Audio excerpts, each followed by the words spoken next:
Hello, I'm Jerry Fort. Welcome back to part 2 of this book, The Night at Dawn by Mary Pope Osborne. So we left off at chapter 6, and chapter 6 is called Ta-da! All right, so you remember what's going on? They're back in the Middle Ages.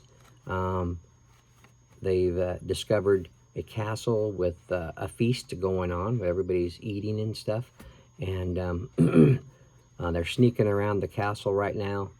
And they went into a closet, found a bunch of armor, knight armor. And Jack put a helmet on. It was really heavy. And it made him fall over. And someone heard them inside there. And they come in and they grabbed hold of him and yanked the helmet off. And that's where we left off. If I remember correctly. Yeah. Okay, so here we go. In the torchlight, Jack saw 3 huge men standing over him. One with very squinty eyes held the torch. One with a very red face held Jack. And one with a very long mustache held on to Annie. Annie was kicking and yelling. "Stop," said the one with the very long mustache. "Who art thou?" said the one with the very red face. "Spies? Foreigners? Egyptians? Romans? Persians?" said the squinty-eyed one. "No, you dummies," said Annie. "Oh, brother," Jack muttered. "Arrest them," said Redface. "The dungeon," said Squinty Eyes. The guards marched Jack and Annie out of the armory. Jack looked back frantically. Where was his backpack? "Go," said a guard, giving him a push. Jack went. Down they marched down the long, dark hallway. Squinty, Annie... Let's see. Squinty, Annie, Mustache, Jack, and Red, talking about who all's marching down the hallway, down a narrow, winding staircase. Jack heard Annie shouting at the guards. "Dummies, meanies, we didn't do anything." The guards laughed. They didn't take her seriously at all. At the bottom of the stairs was a big iron door with a bar across it. Uh-oh, they're going to jail, aren't they? Squinty pushed the bar off the door. Then he shoved at the door. It creaked open. Jack and Annie were pushed into a cold, clammy room. The fiery torch lit the dungeon. There were chains hanging from the filthy walls. Water dripped from the ceiling, making puddles on the stone floor. It was the creepiest place Jack had ever seen. "We'll keep them here till the feast is done, then turn them over to the Duke," said Squinty. "He knows how to take care of thieves." "There will be a hanging tomorrow," said Mustache. "If the rats don't get them first," said Red. They all laughed. Jack saw that Annie had his backpack. She was quietly unzipping it. "Come on, let's... Okay. Come on, let's chain the 2 of them," said Squinty.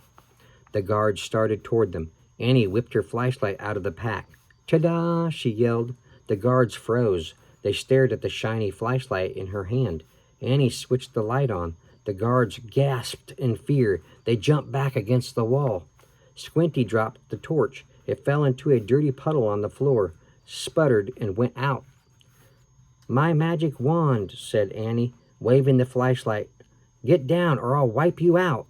Jack's mouth dropped open. Annie fiercely pointed her light at one, then another. Each howled and covered his face. They were scared, weren't they? Ah! See here? They don't know what to think of that flashlight. Flashlights weren't around in the Middle Ages. "Down, all of you, get down," shouted Annie. One by one, the guards lay down on the wet floor. Jack couldn't believe it. "Come on," Annie said to him. "Let's go." Jack looked at the open doorway. He looked at the guards quaking on the ground. "Hurry," said Annie. In one quick leap, Jack followed her out of the terrible dungeon. See them over here? They're on the floor. No, actually, they're standing up. They're running. And she's got the flashlight shined at them. And they're getting out of the dungeon. Chapter 7, A Secret Passage. Those sound cool, don't they? Annie and Jack raced back up the winding stairs and down the long hallway. They hadn't gone far when they heard shouting behind them. Dogs barked in the distance. "They're coming!" Annie cried. "In here," said Jack. He shoved open a door off the hallway and pulled Annie into a dark room. Jack pushed the door shut. Then Annie shined her flashlight around the room. There were rows of sacks and wooden barrels. "I'd better look in the book," said Jack. "Give it to me." Annie gave him the flashlight in his backpack. He pulled out the book and started tearing through it. "Shh," said Annie. "Someone's coming." Jack and Annie jumped behind the door as it creaked open. So they're behind the door and the door's opening. But whoever's looking in, they can't see him hiding behind the door. Jack held his breath. A light from a torch danced wildly over the sacks and barrels. The light disappeared. The door slammed shut. "Oh, man," whispered Jack. "We have to hurry. They might come back." His hands were trembling as he flipped through the pages of the castle book. "Here's a map of the castle," he said. "Look, this must be the room we're in. It's a storeroom." Jack studied the room and the book. "These are sacks of flour and barrels of wine." "Who cares? We have to go," said Annie, "before they come back." "No, look," said Jack. He pointed at the map. "Here's a trap door." He read aloud, "This door leads from the storeroom through a secret passage to a precipice,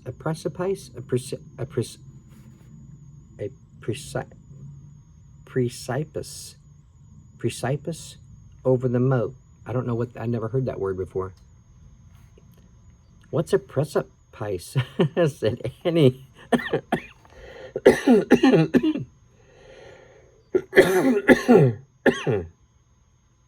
Sorry. "I don't know. We'll find out," said Jack. "But first we have to find the door." Jack looked at the picture carefully. Then he shined the flashlight around the room. The floor of the room was made up of stones. The trap door in the picture was 5 stones away from the door to the hall. Jack shined the light on the floor and counted the stones. 1, 2, 3, 4, 5. I guess you got to count the stones on the floor and step on the right one to open the trap door. He stamped on the 5th stone. It was loose. He put the flashlight on the floor. He worked his fingers under the thin sheet of stone and tried to lift it. "Help," Jack said.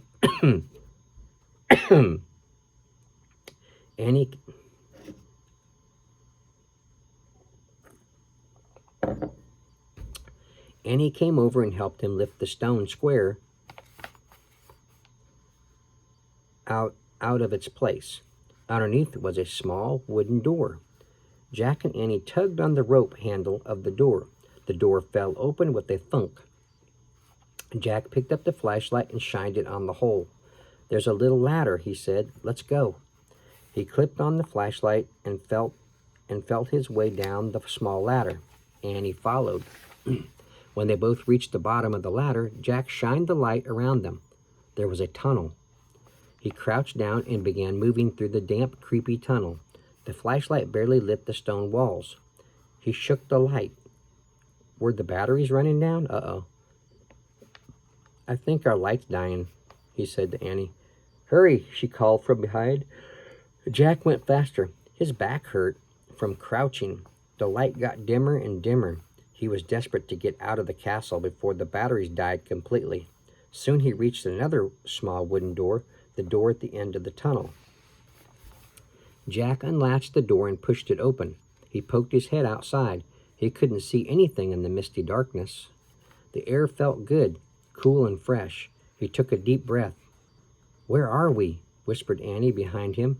"What do you see?" "Nothing, but I think we've come to the outside of the castle," said Jack. "I'll find out." Jack put the flashlight in his pack. He put the pack on his back. He stuck his hand out the door. He couldn't feel the ground, just air. "I'm going to have to go feet first," he said. Jack turned around in the small tunnel. He lay down on his stomach. He stuck one leg out of the door, then the other. Jack inched down bit by bit until he was hanging out of the door, clinging to the ledge. "This must be the precipice," he called to Annie. "Pull me up."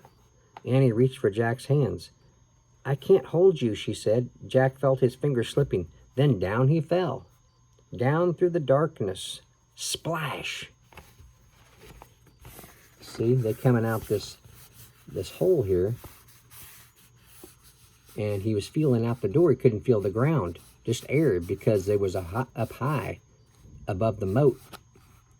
So he lost his grip and fell into the water. Chapter 8. The Night. Water filled Jack's nose and covered his head. His glasses fell off. He grabbed them just in time. He coughed and flailed his arms. "Jack," Annie was calling from above. "I'm in the moat," said Jack, gasping for air. He tried to tread water and put his glasses back on. With his backpack, his shoes, and his heavy clothes, he could hardly stay afloat. Splash! "Hi, I'm here," Annie sputtered. Jack could hear her nearby, but he couldn't see her. "Which way's land?" Annie asked. "I don't know. Just swim." Jack dog paddled. You know what dog paddle is? In the water. That's one of the first things I think you learn when you learn how to swim. Jack dog paddled through the cold black water. He heard Annie swimming too. At first it seemed as if she was swimming in front of him, but then he heard a splash behind him. "Annie," he called. "What?" Her voice came from in front, not behind. Another splash behind. Jack's heart almost stopped. Crocodiles? He couldn't see anything through his water-streaked glasses. "Annie," he whispered. "What?" "Swim faster." "But I'm here. I'm over here, near the edge," she whispered.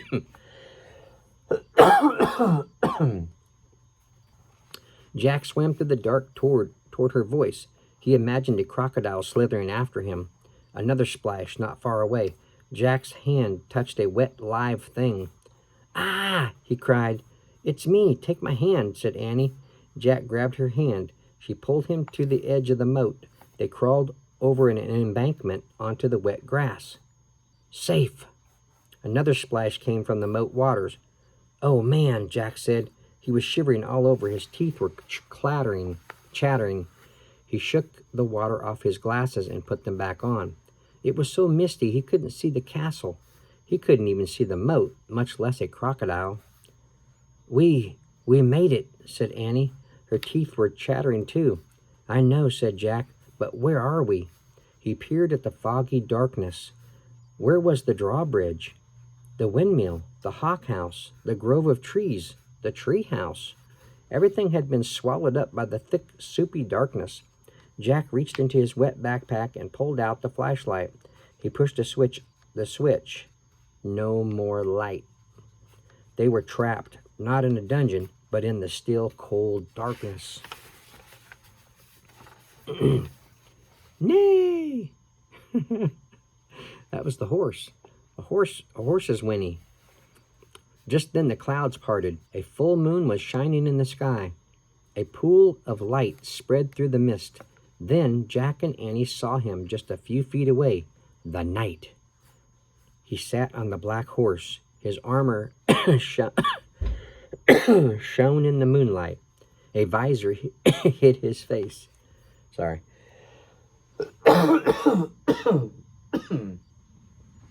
That's the cough I'm fighting with. A visor hid his face, but he seemed to be staring straight at Jack and Annie. See him up there? Looking right at him.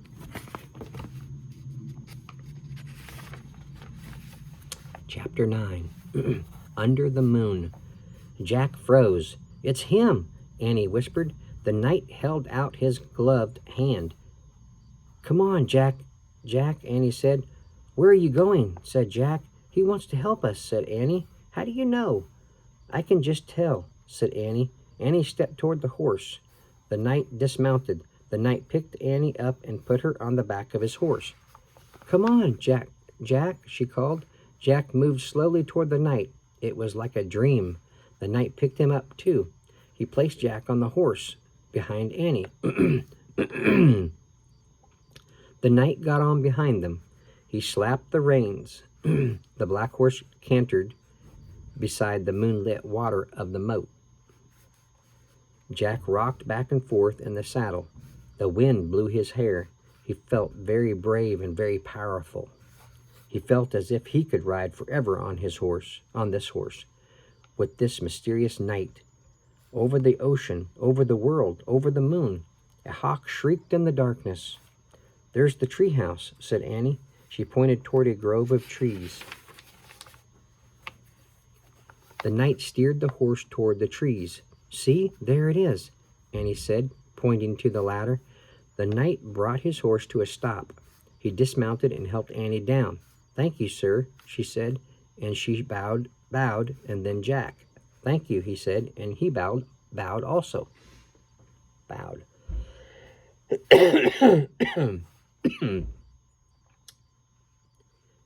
He raised his gloved hand, then he slapped the reins and rode off through the mist. Annie started up the tall ladder, and Jack followed. They climbed into the dark treehouse and looked out of the window.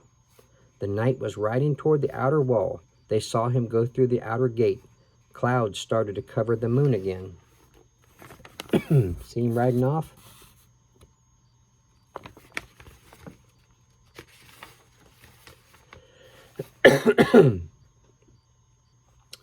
For a brief moment, Jack thought he saw the knight's armor gleaming on the top of a hill behind the castle. The clouds covered the moon completely, and a black mist swallowed the land. "He's gone," whispered Annie. Jack shivered in his wet clothes as he kept staring at the blackness. "I'm cold," said Annie. "Where's the Pennsylvania book?" Jack heard Annie fumble in the darkness. He kept looking out the window. "I think this is it," said Annie. "I feel a silk bookmark." Jack was only half listening. He was hoping to see the knight's armor gleam again in the distance. "Okay, I'm going to use this," said Annie, "because I think it's the right one. Here goes. Okay, I'm pointing. I'm going to wish. I wish we could go to Frog Creek." Jack heard the wind that began to blow, softly at first. "I hope I pointed to the right picture in the right book," said Annie. "What?" Jack looked back at her. "Right picture, right book." The treehouse began to rock. The wind got louder and louder. "I hope it wasn't the dinosaur book," said Annie. "Stop!" Jack shouted at the treehouse. Too late. The treehouse started to spin. It was spinning and spinning. The wind was screaming. Then suddenly there was silence. Absolute silence.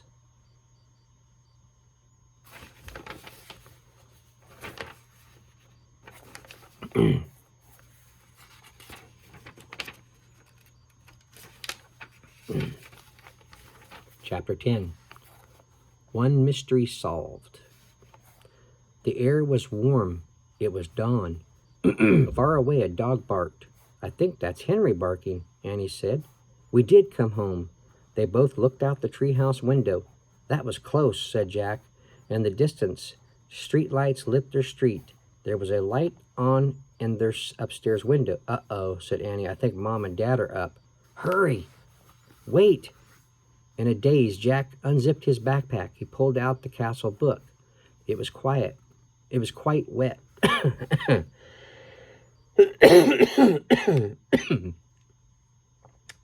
But Jack placed it back with all the other books. "Come on, hurry," said Annie, scooting out of the treehouse. Jack followed her down the ladder. They reached the ground and took off between the gray-black trees. They left the woods and ran down their deserted street. They got to their yard and crept across the lawn, right up to the back door. Jack and Annie slipped inside the house. "They're not downstairs yet," whispered Annie. "Shh," said Jack. He led the way up the stairs and down the hall. No sign of his mom or dad, but he could hear water running in the bathroom.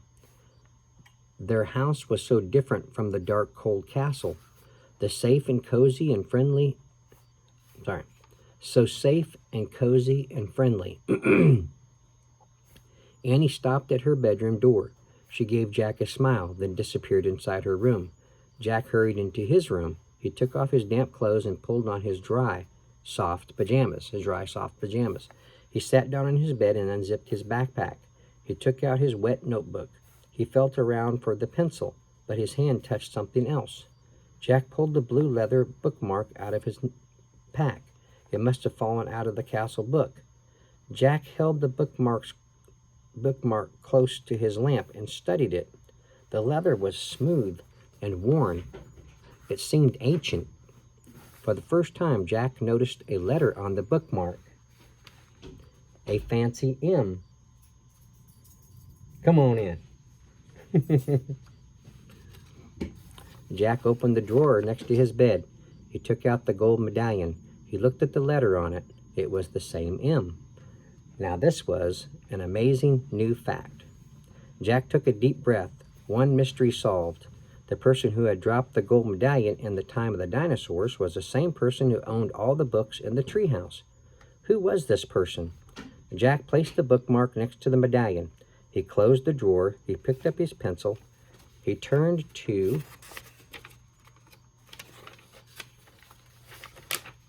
the least wet page in his notebook, and he started to write down this new fact. The same. But before he could draw the M, his eyes closed. He dreamed they were with the knight again, all three of them riding the black horse through the cool, dark night, beyond the outer wall of the castle, and up over a moonlit hill into the mist.